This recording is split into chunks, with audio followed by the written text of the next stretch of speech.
आई mic आऊं हवाले कंदुसि सोराब सुमरे ऐं अलीगुल मलाह जे। अस्सलाम वालेकुम दोस्तों, जश्न आज़ादी तव्हांखे मुबारक हुजे। ईद जूं तव्हांखे लख लख वाधायूं हुजनि।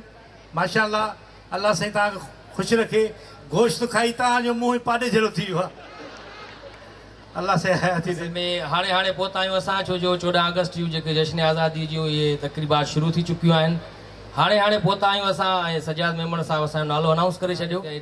पुलिस वारा बि बीठा आहिनि माशाअल्लाह। हेॾो इन्हनि खे बि खिलाईंदासीं कुझु न कुझु, छो जो इहे वीचारा 24 कलाक ड्यूटी ते हूंदा आहिनि। असांजी सिंध पुलिस हिननि जे लाइ ज़ोरदार ताड़ियूं थी वञनि हिकु दफ़ो, जेके असांजी सिक्योरिटी ते आहिनि इहे।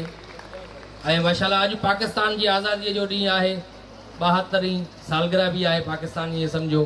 ऐं कश्मीर सां यकजहतीअ जो ॾींहुं बि आहे, कश्मीर बनेगा पाकिस्तान जे नाले सां। अॼु हूअं त ऐलान थियल आहे त सादगी सां असां मल्हायूं इहा, इन करे असां कोशिशि कंदासीं त थोरो तव्हांखे बि सादगी सां खिलायूं।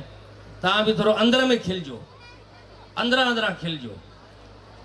सो पुलिस वारनि खे इजाज़त अल्लाह हयाती ॾियनि। इहे भली जा खिलो अॼु तव्हां। हा, ख़ुशीअ में हवाई फायर न कजो, छो जो असांखे ख़बर आहे गोलियूं तव्हां घणे ॾींदा आहिनि।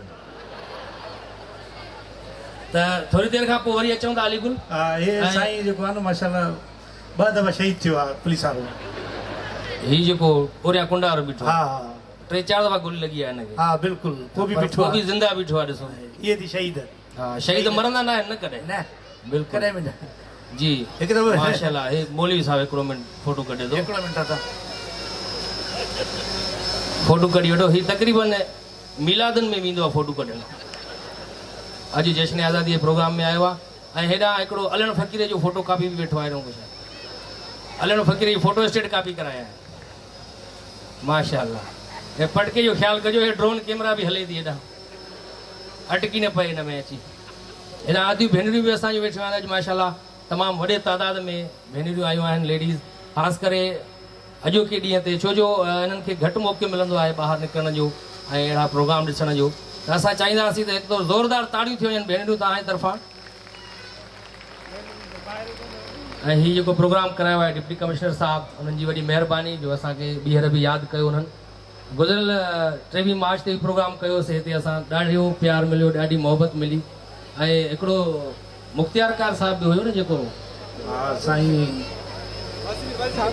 अलाए काॾे वियो साईं, बदिली कराए छॾियो अथऊं ॾींहं खां पोइ। मौजूदु आहे न, अलाह हयाती अलाह को DC थींदो उहो बि।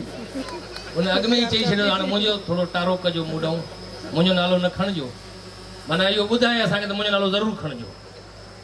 सो थोरी देरि खां पोइ वरी असां बाक़ाइदे गेटअप सां अचूं था। असां गेटअप छो जो हिते जेके हे पोयां बीठा आहिनि कुझु इहे मासी चपरा जे इंतज़ार में घणो आहिनि। त मासी चपरा अचे, छा था चओ तव्हां? ताड़ियूं ॿुधाईंदियूं तव्हांजूं। इंशाअल्लाह मां वारो मुड़ुसु खणण वियो आहे, कपिड़ा मोटी अचे त मां हिते पाए थी वठां पहिरियों। जी, त थोरी देरि खां पोइ वरी तव्हां साम्हूं हाज़िर थींदासीं। असां आयासीं इंट्रोडक्शन ॾियणु। सजाद साहब काॾे वियो? सजाद मेमण साहब थोरो प्रोग्राम जो पुछणु वियो आहे। तमामु ज़बरदस्त सिंगर बि आहिनि असांजे हिन प्रोग्राम में। 14 अगस्त जे हवाले सां ज़ामिन अली साहब पहुची वियो आहे ऐं मास्टर फ़तेह बि पहुची वियो आहे, तमामु बेस्ट सिंगर। शाहनवाज़ सोलंकी साहब बि पहुची विया आहिनि। तमामु ज़बरदस्त सिंगर हिते घुराया अथऊं ऐं कुझु अवॉर्ड